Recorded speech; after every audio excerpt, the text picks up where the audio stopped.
looking at Keelon Russell being able to just throw the ball effortlessly and throw dimes, just the little clips that we saw, kid kind of looks really impressive. I think he's going to push in this QB competition.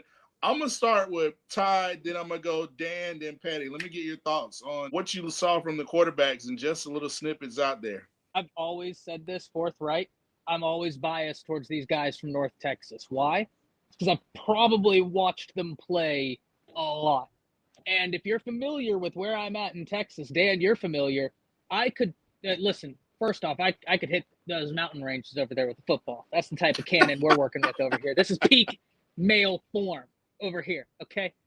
But even if you were a lesser male form, you could throw a ball a couple 5 stars from where I'm sitting right now. Like, this is a stupid area with talent.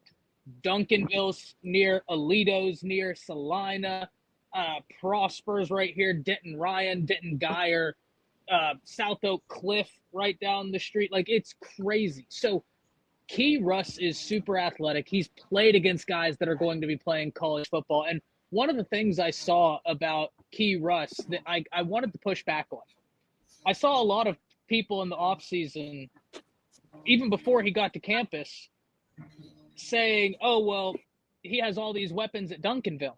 And in my mind, I'm like, okay, first off, someone's got to get them the ball, and those throws are as accurate as can be. And 2, he's not going to have weapons at Alabama?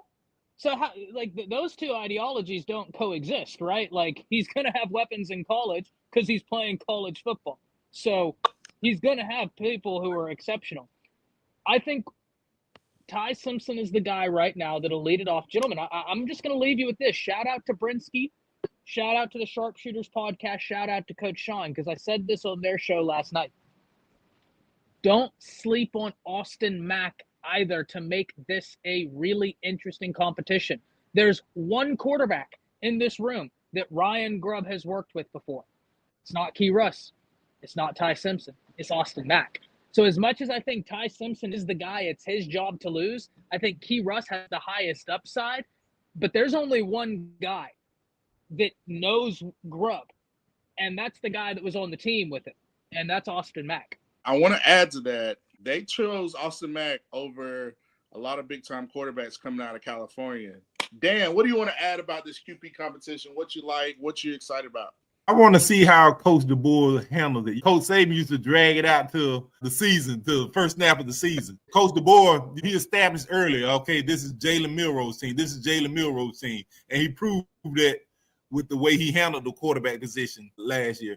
But this year is different. You got 4 unproven guys, but four not just say unproven, but 4 capable, but also unproven guys. And I want to see how is he going to handle this. Is he going to go ahead and establish a leader early, or is he going to take the Coach Saban approach, drag it out through spring, summer, then fall camp before he names a leader? You got talent stockpiled at the position. It's going to be a tough decision. Like Ty said, you only got one guy that played for Ryan Grubb, and that's Austin Mack. So I'm interested to see how it actually will play out.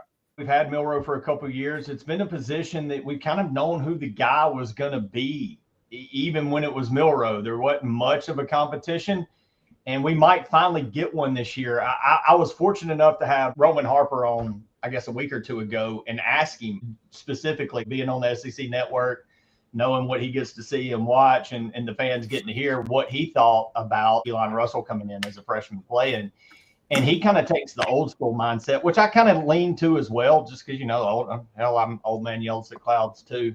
That it's very hard for a true freshman to come in and start at quarterback immediately, regardless of talent level. And I'm with Ty a lot on this. We're in a different era. These aren't kids that are coming like Brett Favre, where he threw 4 passes in high school and had to learn the game. These kids are learning on a different level than any time in our history. So they are coming in more prepared. That is the great mystery. I think this is the first time we're going to have a true competition. I tend to believe it's going to start out being Ty because of the experience, but don't sleep on Austin Mack. When he came in, man, the kid has a great deep ball. He's got a great arm, and he does have the experience in the offense. but I can't sleep on Russell's talent level. But the thing I want to see, a true freshman coming into the SEC is always going to be a jump in talent level and speed. And as I say that, a 14-year-old came out of Saraland and started wide receiver and set the nation on fire last year. It's a different day of college football. Who knows what the hell can happen? He was 17 years old. Great point. No, 17. Great point. 17, my bad. I thought he had just hit puberty and played middle school and jumped right to Alabama. My bad. The 17-year-old Sean is no more. He's now an 18-year-old and guess normal, right? Unless they can find some other way to bring more attention to him other than his field of play. But if you watch the tape of Keelon Russell back in high school, you're absolutely amazed, and it just carries over to what you saw in reps yesterday. You gotta love how he throws that ball. My gosh, and he does it with such ease and such finesse. It excites you to see that, but it makes you want to even get more excited about what's he going to look like in live reps. What's it going to look like when he's got defensive ends crashing down on him and he's got to improvise and make things happen? He's a guy that I feel like won't let the moment get too big for him. He's got that swagger about him, but I'm looking for that. I think the real competition is ultimately going to be between Ty Simpson and Austin Mack, but I feel like DeBoer is going to create opportunities and plays, a certain amount of opportunities and plays each game just to ease Keelon into this offense to where come the end of the season, I think he'll make an impact with those plays. He's going to be properly grown and matured. And then in 2026, it's going to be his time to shine, and he'll be able to take the baton without skipping a beat whatsoever. And possibly, I'm saying possibly, I'm not saying it's definite, turn into a Bryce Young type situation. We shall see. But ultimately, I don't think Keelon's going to start right away. Give him time, let him learn. But I do feel like I said, there's going to be some plays put in to give him those reps, those valuable reps, keeping him happy, keeping him out of the portal, and then grooming him for the following season to eventually take over. I got to play devil's advocate. I got too much Saban in me. Shouts out to Harvey Updike. But listen, when I was watching the highlight video, I did know Cameron Calhoun had an interception. Bray Hubbard had an interception.